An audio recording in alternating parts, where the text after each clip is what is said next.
আমার বাজানেরা একটু কান লাগিয়ে শুনুন, দুনিয়াটা আরাম আয়েশের জায়গা নয়। যদি আরাম আয়েশের জায়গা হতো তাহলে মুমিন বান্দাদের উপরে পরীক্ষা নিরীক্ষা নিত না আল্লাহ। কারণ মুমিন বান্দাদের জন্য একটি সুখের জায়গা রেখে দিয়েছেন, সেই জায়গার নাম হলো জান্নাত। সেই জায়গার নাম হলো জান্নাত। জোরে বলেন কি?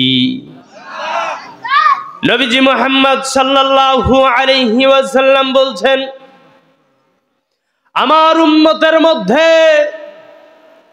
সব থেকে দুর্বল ঈমানের অধিকারী যে, সব থেকে দুর্বল ঈমানের অধিকারী যে, যার সরিষা পরিমাণ ঈমান রয়েছে, আল্লাহ পাক রব্বুল আলামিন আমার সেই উম্মতকে এই দুনিয়া সমান 10 দুনিয়ার একটি জান্নাত দান করবেন। বলেন সুবহানাল্লাহ।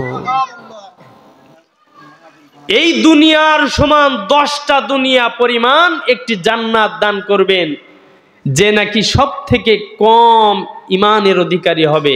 কম ঈমানের অধিকারী সে আবার কেমন? সে হলো সরিষা পরিমাণ ঈমান আছে যার, সেই ব্যক্তি জান্নাতের মালিক হবে। সেই জান্নাতের পরিমাণ হলো এই 10 দুনিয়া সমান। সম্মানিত হাজিরিন, আমাদের অনেক সময় বোধগম্য হয় না, আইডিয়ার ভিতরে আসতে চায় না। এ আবার দুনিয়া 10 দুনিয়া, এই যে জমিন, ওই যে আকাশ চোখে দেখি, জমিন ওই যে আকাশও চোখে দেখি, এত তো মনে হয় একটা ছোট। আল্লাহ পাক রব্বুল আলামিন বলছেন, ফি সিত্তাতি আইয়াম, আমি আল্লাহ তাআলা আসমান এবং জমিন সৃষ্টি করেছি 6 দিনে। কয় দিনে আল্লাহ তাআলা আসমান এবং জমিন সৃষ্টি করেছেন? আর জোরে বলেন না, কয় দিনে?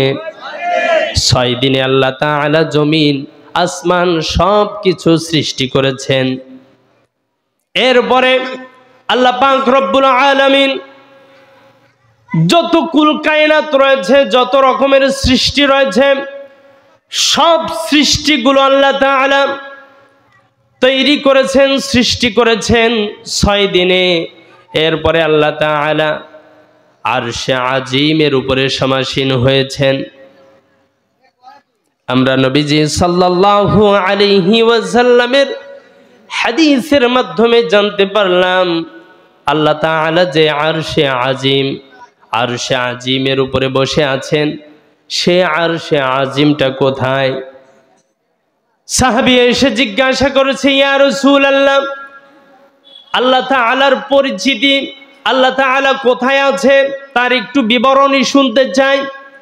নবীজি সাল্লাল্লাহু আলাইহি ওয়াসাল্লাম বললেন, ও আমার সাহাবীরা, তোমরা একটু লক্ষ্য করে শোনো, এই যে তোমরা জমিন দেখতেছ, এই জমিন থেকে ওই যে আসমান, এটা হলো 500 বছরের পথ।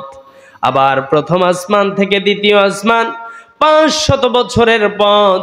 এরপর থেকে তৃতীয় আসমান থেকে চতুর্থ, চতুর্থ থেকে পঞ্চম, পঞ্চম থেকে ষষ্ঠ, ষষ্ঠ থেকে সপ্তম, এভাবে 500 বছরের পথ আল্লাহ পাক রব্বুল আলামিন এরপরে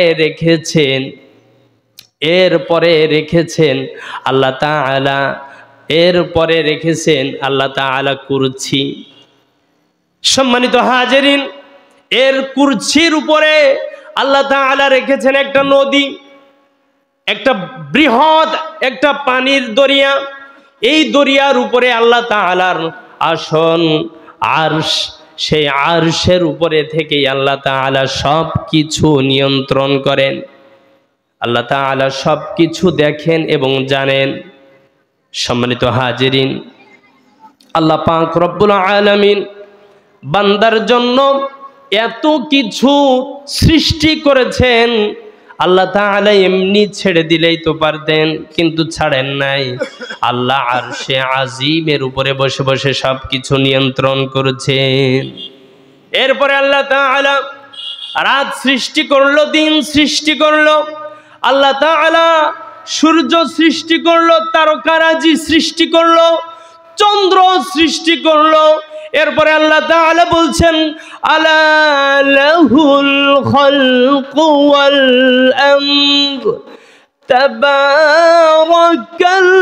তাবারাকাল্লাহু রাব্বুল আলামিন। আল্লাহ পাক রব্বুল আলামিন বলছেন আসমান জমিন, রাত দিন, সূর্য তারকা, চন্দ্র নক্ষত্র সব কিছু আমি আল্লাহ তাআলা সৃষ্টি করেছি। আর সব সৃষ্টি আমার হুকুম মেনে চলে। অতএব সাবধান, সৃষ্টি যার হুকুম চলবে তার। ওই আসমান কার সৃষ্টি? এই জমিন কার সৃষ্টি? আমরা যেই দুই চোখ দিয়ে দেখি, এই দুইটি চোখ কার সৃষ্টি? আশপাশে যা কিছু দেখতেছি সব কার সৃষ্টি? অতএব সৃষ্টি যার হুকুম চলবে তার। এ ব্যাপারে কোনো সন্দেহ আছে? কোনো সন্দেহ নাই। আল্লাহ পাক রব্বুল আলামিন বলছেন বান্দা, আমি আল্লাহ তাআলা তোমাদেরকে সৃষ্টি করেছি। আমি আল্লাহ তাআলা উদ্দেশ্যহীন করে সৃষ্টি করি নাই। আমি তোমাদেরকে সৃষ্টি করেছি আমার ইবাদত করার জন্য। আমাদেরকে সৃষ্টির লক্ষ্য এবং উদ্দেশ্য হলো আমরা ইবাদত করব একজনার। একটু আওয়াজ তুলে বলেন তো তিনি কে? আরো জোরে বলেন তিনি কে? তিনি হলেন আল্লাহ। আল্লাহ তাআলা বলছেন বান্দা তোমাদেরকে এমনি সৃষ্টি করা হয়নি। আল্লাহ তাআলা বলছেন সূরা যারিয়াত 56 নম্বর আয়াত, ওয়ামা খালাকতুল জিন্না ওয়াল ইনসা ইল্লা লিয়াবুদুন। আমি আল্লাহ তাআলা জিন এবং ইনসান সৃষ্টি করেছি, তারা কেবলমাত্র শুধুমাত্র একমাত্র আমি আল্লাহ তাআলার ইবাদত করবে। ইবাদত করতে হবে কার? একানিষ্ঠভাবে ইবাদত করতে হবে আল্লাহর। বান্দারা যদি ইবাদতের মধ্যে ফাঁক রাখে, আল্লাহ রাব্বুল আলামিন বলছেন বান্দা যখন আমার কাছ থেকে পৃথক হয়ে যায়, আমিও বান্দার থেকে পৃথক হয়ে যাই।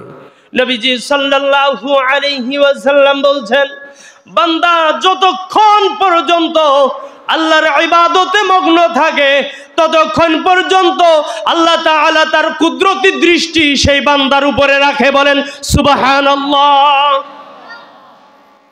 আমরা যতক্ষণ আল্লাহর ইবাদত করি ততক্ষণ পর্যন্ত আল্লাহ তাআলা তার কুদরতি দৃষ্টি আমাদের উপরে রাখে।